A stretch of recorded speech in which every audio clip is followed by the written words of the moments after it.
আমি আসলে পৌরসভার কাজ করে নিজে খুব গর্ববোধ মনে হয় যে আমি জনগণের পাশে কাজ করতে পারতেছি। বিশেষ করে এটা আমার আনন্দ লাগতেছে। ভালো কাজের প্রশংসা কুড়াতে নয়, ভালো কাজের সাথে থাকতে চান কিশোরগঞ্জের কটিয়াদী সদর উপজেলার রফিকুল ইসলাম রফিক।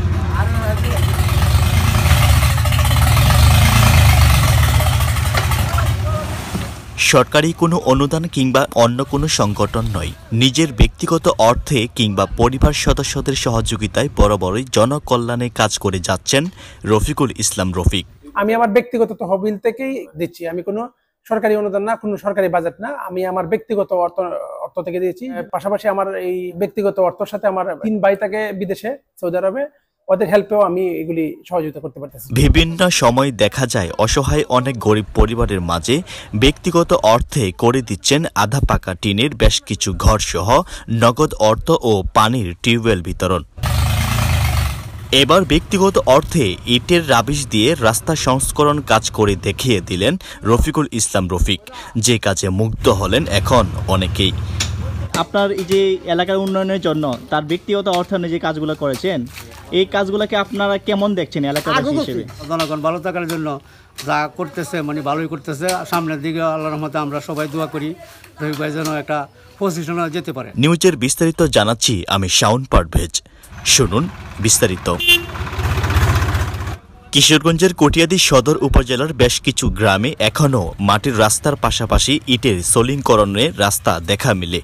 তবে বৃষ্টি এলে কিংবা বর্ষা মৌসুমে ভারী বর্ষণের ফলে অনেক জায়গায় রাস্তা চলাচলে দেখা যায় বেহাল দশা। মানুষের চলাচলের নিত্যদিনের রাস্তাগুলো হয়ে যায় অনুপযোগী।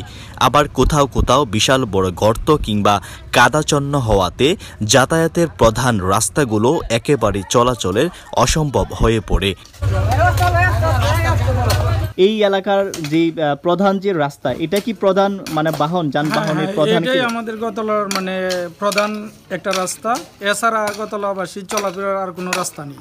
আচ্ছা, এটা কি সমস্যা কতদিন ধরে? এটা তো দীর্ঘদিনের একটা আপনার কটিয়াদি থেকে যদি কোনো অটো রিক্সাকে বলা হয় বা রিক্সাকে বলা হয় গতলা যাবেন, এখানে 15 টাকার রাস্তা 200 টাকা দিয়ে আসতে চাই না, ওনাদেরকে আনা সম্ভব হয় নাই, বলে যে না ভাই আমার রিক্সাই থাকবে না ওই এলাকায় গেলে। আমি ছোটখাটো একটা ব্যবসা করি।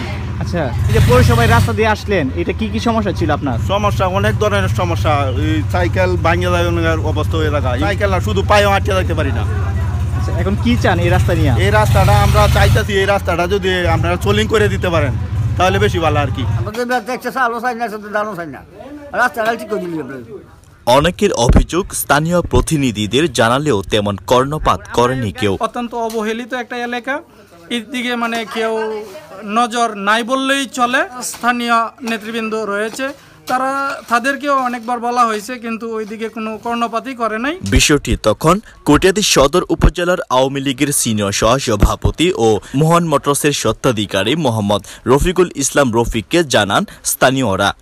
পরে বিষয়টি সরেজমিনে এসে নিজের ব্যক্তিগত অর্থে ও পরিবার সদস্যদের সহযোগিতায় ইটের রাবিশ দিয়ে চলাচলের অনুপযোগী রাস্তাগুলো উপযোগী করে দিচ্ছেন রফিকুল ইসলাম রফিক।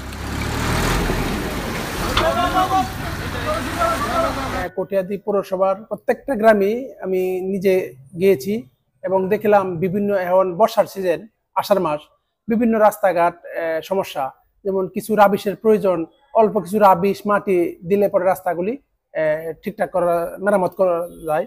তো বিভিন্ন লোকজন আমাকে বললো, তো সরজমিনে আমি যাই, জনসাধারণের সাথে কথা বলি। সম্প্রতি সময়ে তিনি কটিয়াদী সদর উপজেলার বীরনোয়াকান্দি গ্রামে, গোয়াতলা গ্রামে, কমরভোগ, ঘাগর ও বরাটিয়া এলাকা সহ বেশ কিছু গ্রামে ইটের রাবিশ দিয়ে রাস্তা সংস্করণের এসব কাজ করে দিয়েছেন রফিকুল ইসলাম রফিক। রাবিশ, তারপর মাটি, এগুলি দিয়া প্রত্যেকটি এলাকাতেই যেখানে যেখানে গর্ত আছে ওই রাস্তাগুলি আমি মেরামত করে দিয়ে আসি। রফিকুল ইসলাম রফিকের মতন এমন ভালো কাজের সাথে পাশে থেকে নিউজটি শেয়ার ও কমেন্ট বক্সে আপনার মতামত লিখে আপনিও পাশে থাকুন। আমি আমার বাবার আদর্শ নিয়ে আমিও চাই আমার এলাকার অবহেলিত মানুষ, ওদের পাশে দাঁড়াই, ওদের কোনো কিছু করতে পারি, এটা আমার খুব আনন্দ লাগে এবং ভালো লাগে। আরো যারা বিত্তশালী লোকজন আছে ওরাও আইসা আমার মতনই এরকম জনগণের যেন কাজে লাগে।